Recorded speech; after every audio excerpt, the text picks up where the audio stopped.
Hello guys, welcome back to be the topper. And आज हम करने वाले हैं क्लास 11 मार्केटिंग का chapter third and unit third का हमारा जो नाम है वो है सेगमेंटेशन, टारगेटिंग एंड पोजीशनिंग। इससे पहले के जो दो चैप्टर है वो हमने कर लिए हैं। अगर आपने वो वीडियोस नहीं देखे हैं, क्योंकि मैंने उसके ऑलमोस्ट वन शॉट भी डाल दिए हैं, तो आप उसको जाके देख सकते हो। और आज का जो चैप्टर है उसमें हम लोग क्या पढ़ने वाले हैं उसकी बात कर लेते हैं सबसे पहले। तो देखो, चैप्टर का जो नाम है सेगमेंटेशन, टारगेटिंग एंड पोजीशनिंग। पहले आपको मार्केट को सेगमेंट करना होता है कि कौन सा मार्केट किस यूजर के लिए, लाइक कौन सा कस्टमर बेस आपको टारगेट करना है। तो वही टारगेटिंग और सेगमेंटेशन हो गया। पोजीशनिंग, आपको किस तरीके से अपने काम को पोजीशन करना है कि आप राइट कस्टमर को टारगेट करो, राइट सेगमेंट क्रिएट करो और उसके हिसाब से अपने बिजनेस को डेवलप करो। लर्निंग ऑब्जेक्टिव इसके देख लेते हैं ताकि थोड़ा सा चैप्टर की अंडरस्टैंडिंग बिल्ड होने में थोड़ा सा इजी हो जाएगा वो, कि आप इससे क्या समझोगे। आपको समझ में आएगा कि अच्छा, सेगमेंटेशन का मतलब क्या होता है और हमें सेगमेंट करना क्यों है, सेगमेंट्स में डिवाइड क्यों करना है मार्केट को। आइडेंटिफाई बेसिस ऑफ सेगमेंटेशन, किन बेसिस पे हम लोग सेगमेंटेशन करते हैं। उसके बाद टाइप्स ऑफ सेगमेंटेशन पता चलेगा, मीनिंग ऑफ टारगेटिंग पता चलेगा, फिर किस तरीके के टाइप्स होते हैं टारगेटिंग करने के, क्या सिलेक्शन क्राइटेरिया होता है टारगेटिंग का वो पता चलेगा। टारगेटिंग फेलियर ऑफ, जो टारगेट जो मार्केट्स होते हैं उसके क्या फेलियर्स होते हैं। Understanding the meaning of position, आपको पता चलेगा भाई पोजीशनिंग की क्या मीनिंग होते हैं। और ये सारी चीज़ें, अगर आज का जो टाइम है उसमें आप देखोगे ना कि एक घर में जो 6 लोग रहते हैं ना, उनको सेम टूथपेस्ट नहीं पसंद होगा। ये टूथपेस्ट का एग्जाम्पल क्यों आया मुझे नहीं पता, बट वो वही आ गया दिमाग में अचानक से, क्योंकि हमारे घर में ऐसा हो जाता है कि हमारे घर के सारे लोग सेम टूथपेस्ट से ब्रश नहीं करते हैं। हम इतने अमीर नहीं है, बट हमारे शौक अलग है, वो बात है। तो वही बात है कि सारे कस्टमर, जब इतना ब्रॉड मार्केट होता है, सारे कस्टमर की नीड्स एक जैसी नहीं होती है। ठीक है, तो कोई मार्केटर ऐसा नहीं सोच सकता कि मैंने अच्छा ये सामान बना दिया, अब ये सामान सब लोग खरीद लेंगे। ऐसा नहीं होता है। कोई पर्टिकुलर यूजर ही आपका सामान खरीदेगा, किसी पर्टिकुलर जेंडर का होगा, किसी पर्टिकुलर एज ग्रुप का होगा, वो आपका सामान पसंद करेगा। तो ये सारे जो फैक्टर्स होते हैं ना, इससे ये मार्केट के अलग अलग सेगमेंट्स बनाते हैं कि अच्छा, ये हमारा टारगेटेड कस्टमर है जिसको हमको टारगेट करना है। तो यहाँ पे तो मैंने आप भाई बताया ना कि एक घर में अगर हम देखें तो सेम चीज़ें 6 लोग 5 लोग सेम चीज़ें यूज़ नहीं कर सकते। ऐसे ही पूरे कस्टमर जो बेस है पूरे दुनिया का, उसके लिए अलग-अलग सामान बनाने पड़ते हैं और उसके हिसाब से अलग-अलग काम करना पड़ता है। तो उसी की वजह से, ताकि हम राइट कस्टमर को टारगेट करें, इसीलिए मार्केट को सेगमेंट किया जाता है। यहाँ पे देखो, सबसे इम्पोर्टेंट बात लिखी हुई है कि अगर आपने ठीक से मार्केट को सेगमेंट में डिवाइड कर लिया, तो आपने समझ लो सबसे ज़्यादा अच्छी मार्केटिंग स्ट्रैटेजी बनाई है। मान लो आपने किसी बच्चों के पाउडर का वो बिज़नेस स्टार्ट किया, like baby Johnson and whatever, जो भी बच्चों के प्रोडक्ट हो सकते हैं। तो आप उसमें किसी ऐसे इंसान को टारगेट नहीं करोगे, जैसे आप उसमें ज़्यादातर फीमेल्स को टारगेट करोगे। आप देखना, अगर जैसे यूट्यूब पे या टीवी पे कोई ऐड आता है जिसमें हम बच्चों से रिलेटेड कोई कंटेंट है, ज़्यादातर उसमें मम्मी ही होती है, पापा भी हो सकते हैं, एक्सेप्शंस आर ऑलवेज देयर। हर प्रोडक्ट का, जैसे अगर कोई मेकअप प्रोडक्ट है, तो मेकअप प्रोडक्ट का कोई ऐड कोई बूढ़े लोग नहीं कर सकते। कोई यंग फीमेल, कोई लड़की, कोई एक लेडी जो बहुत यंग होगी, यंग नहीं होगी तो ब्यूटीफुल होगी, मेकअप से उसको बहुत सुंदर बने, तो वो ही उसको ऐड कर सकती है। तो जैसे वो उसका ऐड कर सकती है, लेकिन उसी तरीके के कस्टमर उस सामान को खरीदेंगे। तो अगर आपने एक बार ये चीज़ कर ली ना, तो आपकी जो मार्केटिंग स्ट्रैटेजी है वो बहुत ज़्यादा अच्छी जाने वाली है। To create differentiation, marketers use segmentation, targeting and positioning, जिसको हम शॉर्ट में एसटीपी भी बोलते हैं। अगर आप चाहते हो कि भाई मार्केट में सब कुछ ठीक बना रहे, आप प्रॉपर काम कर पाओ, तो आप ये तीनों काम करते हो। पहले मार्केट को सेगमेंट करते हो, उसके बाद अपना जो आपका कस्टमर बेस हो सकता है उसको टारगेट करते हो, एंड उसके बाद अपने प्रोडक्ट की, अपने काम की, अपने बिजनेस की पोजीशनिंग करते हो। मार्केट को सेगमेंट करना है, यूजर को टारगेट करना है और अपने प्रोडक्ट की पोजीशनिंग करनी है कि कौन सा जो प्रोडक्ट है वो कौन सा यूजर खरीद सकता है, कहाँ खरीद सकता है, कैसे खरीद सकता है। तो ये सारी चीजें होती है, पोजीशनिंग में आती हैं। अब यहाँ पे देखो क्या बोला हुआ है नेक्स्ट में। W. Smith, considered to be father of market segmentation, who provided market segmentation as an alternative to differentiation. अब उन्होंने वही चीज बोली है आएंगे मीनिंग ऑफ सेगमेंटेशन पे। देखो मुझे लगता है ऑलमोस्ट मैंने आपको ब्रॉडली समझा दिया कि सेगमेंटेशन क्या होता है। अब इसको थोड़ा और अच्छे से समझते हैं। Market segmentation is the process of grouping similar consumer. जो सिमिलर कंज्यूमर होते हैं या फिर बिजनेस कस्टमर्स होते हैं, उनको आपको एक बॉक्स में डालना है। लाइक अगर आप कोई मेकअप प्रोडक्ट्स बना रहे हो, तो वो मेकअप प्रोडक्ट जो यूज करने वाले जो कस्टमर्स है, आप उसको अलग एक बॉक्स में डालोगे और उनके लिए आपकी मार्केटिंग स्ट्रैटेजी अलग होगी। अब जरूरी नहीं है कि आप कोई ऐसा बिजनेस चलाते हो जिसमें आप सिर्फ मेकअप प्रोडक्ट्स बना रहे हो, इट्स नॉट नेसेसरी। बट आप हो सकते हैं आपका कोई क्लोथिंग ब्रांड हो जो कि मेल्स के लिए हो, तो उसके लिए आपके जो कस्टमर, आपके जो टारगेटेड कस्टमर होंगे वो अलग होंगे। और जब आप दूसरे कस्टमर्स को टारगेट करना चाहते हो, जो दूसरे एज ग्रुप से बिलोंग करते हैं, जो दूसरे जेंडर से बिलोंग करते हैं, जो दूसरे टाइप की सोच से बिलोंग करते हैं, उनका फैशन सेंस या टेस्ट कुछ अलग है, तो you will have to make a new marketing strategy for those customers. इनके लिए आपकी मार्केटिंग स्ट्रैटेजी अलग होगी जो यहाँ अप्लाई नहीं होगी, और इनके लिए जो होगी वो यहाँ अप्लाई नहीं होगी। तो this is the segmentation of marketing, और उसके हिसाब से आपको अपने मार्केटिंग कैंपेन्स, अपनी मार्केटिंग स्ट्रैटेजी, सब कुछ बदलना पड़ेगा। तो ये एक चीज़ आई होप मैं क्लियर कर पाई होंगी कि सेगमेंटेशन क्या होता है। आई होप कि आपको अब तक समझ में आ गया होगा कि मार्केट को सेगमेंट करना इज़ वेरी वेरी इंपॉर्टेंट, क्योंकि दूसरे कस्टमर को टारगेट करोगे, उस मार्केटिंग स्ट्रैटेजी सेम रखोगे, तो देखो आपका प्रोडक्ट भी नहीं बिकेगा, जो पैसा कैंपेन पे खर्च कर रहे हो वो खर्च हो जाएगा, बर्बाद हो जाएगा। इट्स नॉट खर्चा, इट्स बर्बादी, वो पैसे की बर्बादी है। तो आप क्या क्या कर सकते हो सेगमेंटेशन से, वो मैं बताती हूँ आपको, इम्पोर्टेंस क्या है उसका। यहाँ पे देखना, यहाँ पे देखो एक बहुत अच्छी लाइन लिखी हुई है, we looked for the customer in each individual, today we look for individual in each customer. 1980s की, लाइक पुराने ज़माने की ऐसी बात होती थी कि हम हर एक इंडिविजुअल में अपना कस्टमर ढूंढते थे। अब ऐसा नहीं होता, हम एक कस्टमर में एक इंडिविजुअल ढूंढते हैं। अब बात पता नहीं समझ में आई होगी कि नहीं, मैं क्लियर करती हूँ थोड़ा सा। जैसे कि मैं कस्टमर हूँ, ठीक है, मैं आपके शॉप पे आई हूँ। अब मैं सिर्फ आपकी कस्टमर नहीं हूँ, मेरे को आप जो प्रोडक्ट दिखा रहे हो वो मेरी सोच से, जिस तरह की मैं इंडिविजुअल हूँ, जैसी मेरी सोच है, जैसी मेरी, अब उसको नहीं पता चलेगा। जैसे मैं आपके शॉप पे तो आपको मेरी सोच के बारे में पता नहीं चलेगा, बट शायद मुझे देख के, अब जैसे मान लो कि मैं ऐसा सूट सलवार पहन के आ गई हूँ, मतलब किसी कपड़े की बात करती हूँ, मैं कोई सूट सलवार पहन के आई हूँ और आप मुझे ऐसे शॉर्ट ड्रेसेस दिखा रहे हो।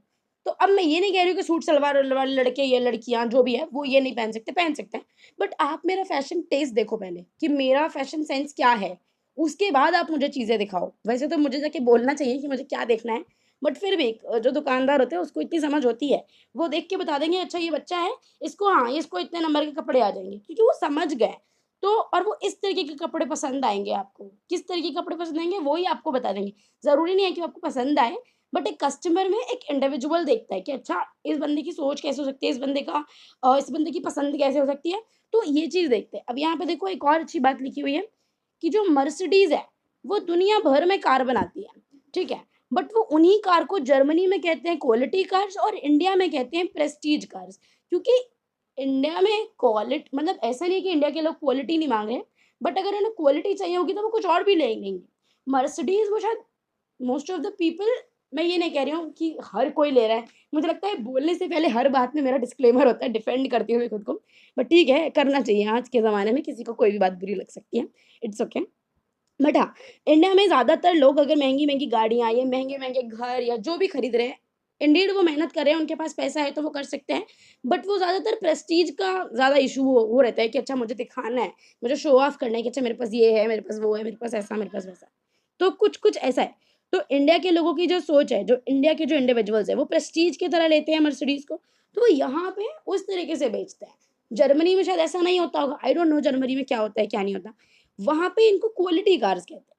शायद वहाँ के लोग इसे क्वालिटी कार की तरह ज़्यादा समझते होंगे कि अच्छा वो, अच्छा मैंने, हो सकता है आपने वो वीडियो देखा हो, मुझे उनका जो सर वो बोल रहे थे वीडियो में, मुझे उनका नाम नहीं पता, वो कि एक बारी कोई लैम्बोर्गिनी या मर्सिडीज़ लेकर गया, बंदा 5 किलोमीटर तक चला, वो गाड़ी रुक गई। उसने फ़ोन किया कि अच्छा 5 किलोमीटर तक गाड़ी गाड़ी कैसे रुक गई? तो उन्होंने बोला कि अच्छा वो तो वो वाली गाड़ी लेके चले गए, उसमें तो इंजन ही नहीं था।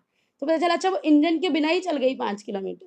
तो वो एक क्वालिटी वाली बात भी है, पर इंडिया में यही बात अगर आप बोलोगे तो ये बोलेगा अच्छा वो तो मर्सिडीज है भाई, उसकी तो बात ही अलग है, वो तो ऐसी है, वो तो वैसी है, ऐसे करके।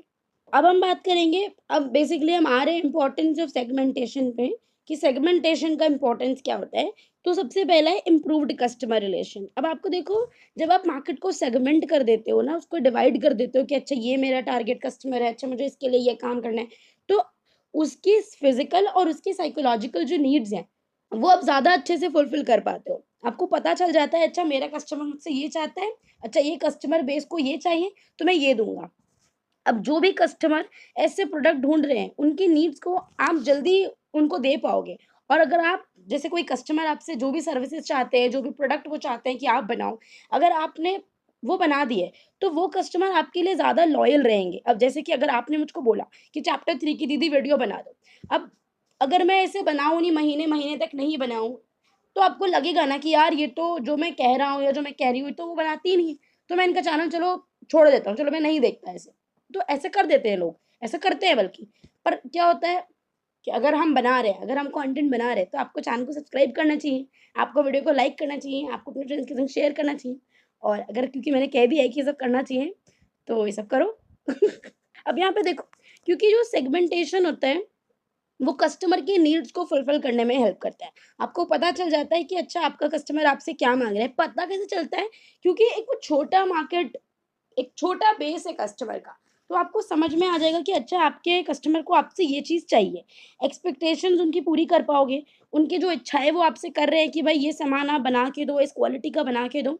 ये सारी चीज़ें आपके लिए करना आसान हो जाएगा, और तब वो जो मार्केट सेगमेंटेशन है, ये कस्टमर ओरिएंटेड हो जाता है कि भाई आप अपने कस्टमर पे ध्यान दे रहे हो। और जब आप कस्टमर पे ध्यान दोगे, जो भी आपका व्यूअर है, जो भी आपका प्रोडक्ट खरीद रहा है, जो आपका कंज्यूमर है, कस्टमर है, अगर आप उसके हिसाब से काम कर दोगे, तो वो तो आपसे खुश हो जाएगा ना, और वो खुश हो जाएगा तो आपका लॉयल कस्टमर बनेगा। तो ये वाली बात हो गई है। अब आते हैं परफेक्ट लाइक मार्केटिंग मिक्स पे। परफेक्ट लाइक मार्केटिंग मिक्स क्या होता है? Since market segmentation assist in defining shopping habits, जब आप मार्केट सेगमेंटेशन करोगे, तो आपको लोगों की शॉपिंग हैबिट्स पता चल जाएँगी। अच्छा ये लोग कब सामान खरीदते हैं, कितना सामान खरीदते हैं, हाउ मेनी टाइम सामान खरीदते हैं। इसको आप ऑनलाइन में लेके ऑफलाइन अगर आप लोगे, तो आपको ये बात थोड़ी अच्छे से समझ में आ जाएगी कि मान लो आपका कोई कस्टमर है, आपका जेन्युइन कस्टमर है, आपके पास ही आता है, आपके लिए लॉयल है वो, ठीक है? तो आपको पता चलता होगा कि अच्छा कोई फेस्टिवल आता है तो शायद ये लोग तब आते हैं। अच्छा ये कितने पैसे का सामान खरीद सकते हैं, आपको वो भी पता चल जाएगा। अगर कोई बहुत ही ऐसा बंदा है जो बहुत ही अमीर है, उसके पास बहुत सारे पैसे, तो आपको लगेगा अच्छा ये बंदा आज आया है तो कम से कम 5-10-20 हज़ार रुपए की शॉपिंग तो कर ही लेगा। हाउ मैनी टाइम्स, साल में कितनी बार आता है, महीने में कितनी बार आता है। जैसे शायद अमेज़न को पता चल चुका है कि मैं उसकी लॉयल कस्टमर हूँ। मैं महीने में 4-5 बार तो उससे कुछ ना कुछ शॉप कर ही लेते हैं, मुझे कुछ ना कुछ लेना होता है। तो मेरे अंदर बहुत आलस्य थी, मैं घर से दुकान नहीं जा सकती, मार्केट नहीं जा सकती, मैं सिर्फ़ अमेज़न पे बैठ के शॉप करती हूँ। तो अमेज़न को शायद पता चल गई होगी ये वाली बात। प्राइस सेंसिटिविटी पता चल जाती है। उसके बाद this helps in marketing mix more accurate. अब जब जब आपको इतनी सारी चीज़ें पता चल जाएँगी ना, तो आपके लिए एज़ अ मार्केटर आपके लिए आसान हो जाएगा कि कस्टमर के लिए आप और भी ज़्यादा काम कर सकते हो। बेटर रिसोर्स एलोकेशन, वही बात है कि अगर आप मार्केट अच्छे से सेगमेंट करते हो, तो आपको पता चल जाएगा अच्छा कितने रिसोर्सेज़ किधर लगाने हैं, कौन से कस्टमर को टारगेट नहीं करना। जैसे कि ब यहाँ मैंने हैशटैग का लगा रखा है ताकि मुझे याद रहे।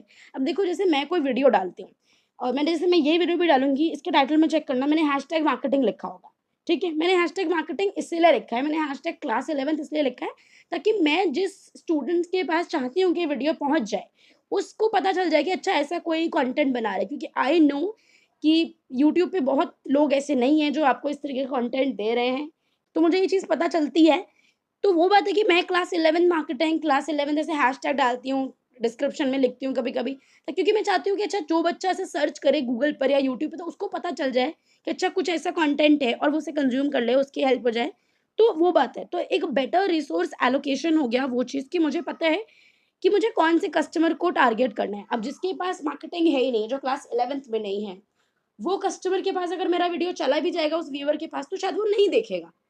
और मार्केट को सेगमेंट करने से कॉम्पिटिटर एनालिसिस भी बहुत अच्छा हो जाता है बाय इनसाइटफुल सेगमेंट। अगर आपने सेगमेंटिंग अच्छे से करी हुई है, टारगेटिंग अच्छे से करी हुई है, company set the stage both for serving customers well and minimising the impact of competition. अगर आपने अच्छे से अपने मार्केट बेस को, अपने कस्टमर बेस को सेगमेंट कर रखा है, उसके बाद आप अपने प्रोडक्ट या सर्विसेज को टारगेट कर रहे हो, तो आपके लिए इट इज़ वेरी इजी कि आप अपने कस्टमर को सर्व तो करोगे ही करोगे, और जो कंपटीशन है उसको भी इजीली बीट कर दोगे। आपको बेसिकली पता चलता रहता है कि जो सेगमेंटेशन है उससे क्या हो रहा है, एक कॉम्पिटिटिव एडवांटेज हो जाता है।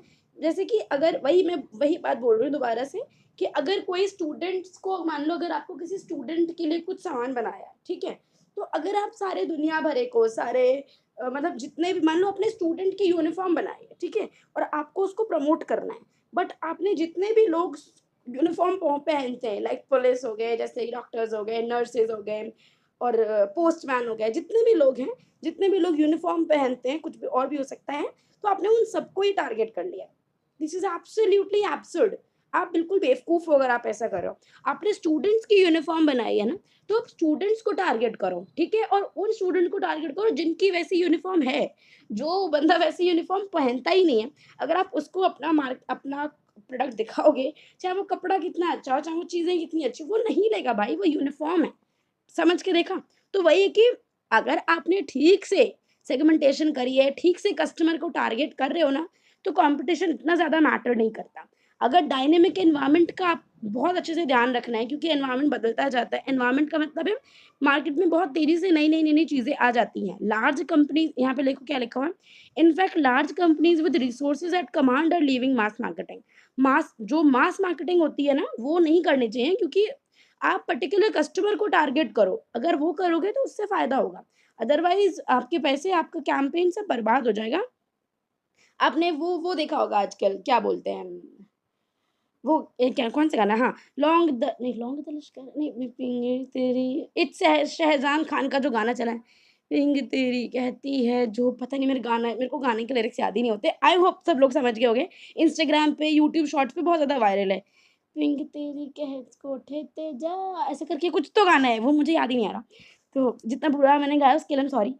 तो हाँ, रियली सॉरी। तो वो समझ गए होंगे। अच्छा, अगर किसी ने नहीं देखा है, तो वो इसलिए नहीं देखा है, तो शायद आपका म्यूज़िक या डांस में उतना ज़्यादा इंटरेस्ट नहीं होगा।